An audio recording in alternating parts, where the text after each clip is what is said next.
और इस समय की सबसे बड़ी अपडेट है, बिहार के शिक्षा विभाग के द्वारा एक साथ 1,30,000 शिक्षकों का स्थानांतरण किया जा रहा है। और इसी क्रम में यहाँ शिक्षा विभाग के द्वारा बड़ा आदेश जारी किया गया है सभी 1,30,000 शिक्षकों के लिए। और यहाँ आदेश क्या है, चलिए आपको पूरी अपडेट बताते हैं। इससे पहले अगर चैनल पर नए हैं तो चैनल को सब्सक्राइब और लाइक कीजिएगा। और यहाँ जो 1,30,000 शिक्षकों का स्थानांतरण का जो इंतजार है वह खत्म हो गया है। देख सकते हैं यहाँ शिक्षा विभाग प्राथमिक शिक्षा निदेशालय आदेश। और चैनल पर नए हैं तो चैनल को सब्सक्राइब और लाइक कर लीजिएगा पल पल की अपडेट जानने के लिए। देख लीजिए यहाँ विशेष कारणों से स्थानांतरण हेतु इच्छुक शिक्षकों से प्राप्त अभ्यावेदन के आलोक में स्थानांतरण पदस्थापन आदेश इस शिक्षा कोष के माध्यम से निर्गत किया गया है। उक्त स्थानांतरण शिक्षकों से प्राप्त शपथ पत्र के आलोक में किया गया है। स्थानांतरण आदेश के आलोक में शिक्षकों द्वारा स्थानांतरित विद्यालय में योगदान करने की प्रक्रिया निम्न प्रकार होगी। यानी कि यहाँ जिनका स्थानांतरण हो चुका है वह मतलब कि कैसे विद्यालय में योगदान करेंगे ये सब दिया हुआ है।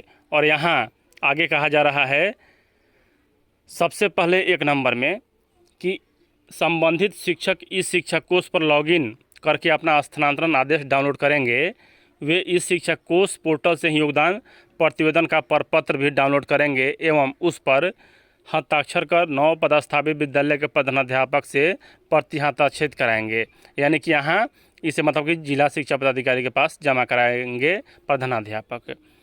संबंधित शिक्षक स्वयं द्वारा प्रति हस्ताक्षरित एवं 9 पदस्थापित विद्यालय के प्रधानाध्यापक द्वारा प्रति हस्ताक्षरित योगदान प्रतिवेदन इस शिक्षा कोष पर अपलोड करेंगे। वैसे शिक्षक जो स्थानांतरित विद्यालय में योगदान के लिए इच्छुक नहीं हों वे इस शिक्षा कोष पर उपलब्ध घोषणा पत्र डिक्लेरेशन की प्रति डाउनलोड कर हस्ताक्षर करेंगे एवं हस्ताक्षरित प्रति इस शिक्षा कोष पोर्टल पर अपलोड करेंगे। ऐसे शिक्षक अपने पूर्व पदस्थापन के विद्यालय में अगले आदेश तक यथावत बने रहेंगे। यानी कि यहाँ यह जो आदेश है उन सभी असंतुष्ट शिक्षकों के लिए जारी किया गया है जो मतलब कि विद्यालय में नए विद्यालय में योगदान नहीं करना चाहते हैं तो उन्हें भी घोषणा पत्र देना है और यहाँ इस शिक्षा कोष पर अपलोड करेंगे। ऐसे शिक्षक अपने पूर्व पदस्थापन के विद्यालय में अगले आदेश तक यथावत बने रहेंगे। और स्पष्ट किया जाता है कि स्थानांतरित विद्यालय में योगदान नहीं करने वाले ऐसे शिक्षक अगले 1 वर्ष तक ऐच्छिक स्थानांतरण हेतु आवेदन नहीं कर सकेंगे। यानी कि यहाँ सशर्त है कि जो असंतुष्ट शिक्षक हैं वह अपने पुराने विद्यालय में रहें, कोई दिक्कत नहीं है।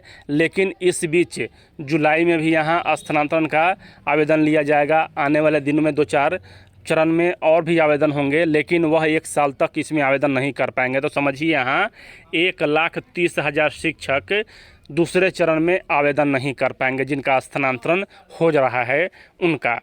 तो आगे यहाँ 1 साल के लिए इनको होल्ड कर दिया गया है कि यह स्थानांतरण के लिए आवेदन नहीं करेंगे। यह मतलब कि अपना अभ्यावेदन इस शिक्षा कोष पर अपलोड करेंगे और उसके अनुसार यहाँ उन्हें मतलब कि उसी विद्यालय में रहने दिया जाएगा जहाँ वह पूर्व में थे। और 1 साल तक इनके द्वारा कोई भी आवेदन नहीं दिया जाएगा। कहा है कि वैसे शिक्षक जो संप्रति अवकाश में हैं जैसे अध्ययन अवकाश, मातृत्व अवकाश, उपार्जित अवकाश आदि वे स्थानांतरित विद्यालय में योगदान हेतु इस शिक्षा कोष पर उपलब्ध योगदान प्रतिवेदन हस्ताक्षर कर 9 पदस्थापित विद्यालय के प्रधानाध्यापक को ईमेल अथवा अन्य व्हाट्सएप से भेज सकते हैं या जो भी माध्यम हो, टेलीग्राम ना, लेकिन ईमेल भेजिएगा तो अच्छा रहेगा। ईमेल तो सभी किसी के पास है।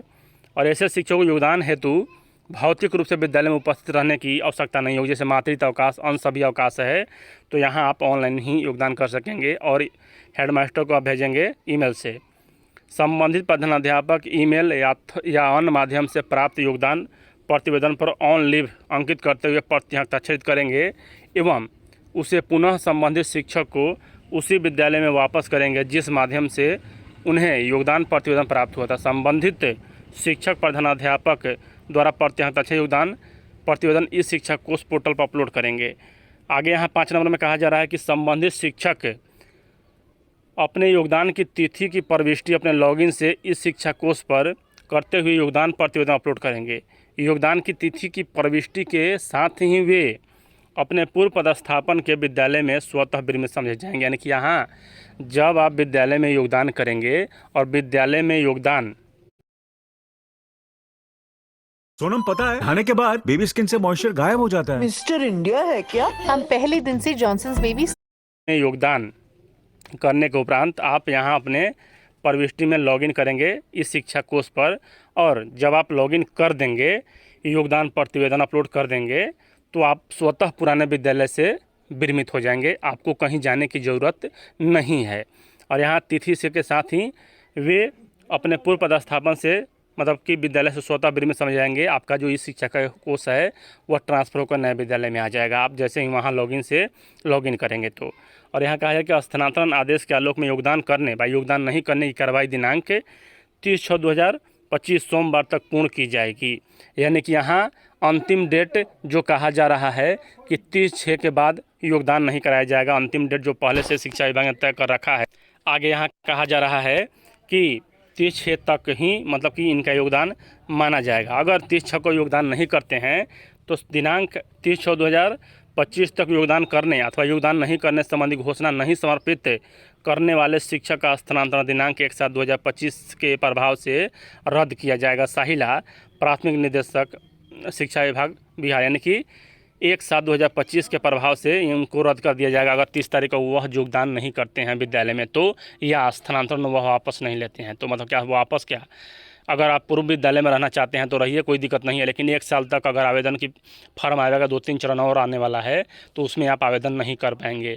जो यहाँ जो दूर थे, मतलब कि 35 किलोमीटर थे और 75 किलोमीटर दूर चले गए थे, तो उनके लिए यह राहत की बात है। और आज यहाँ लिस्ट जारी किया जाएगा जो भी यहाँ 1 लाख शिक्षक हैं उनका।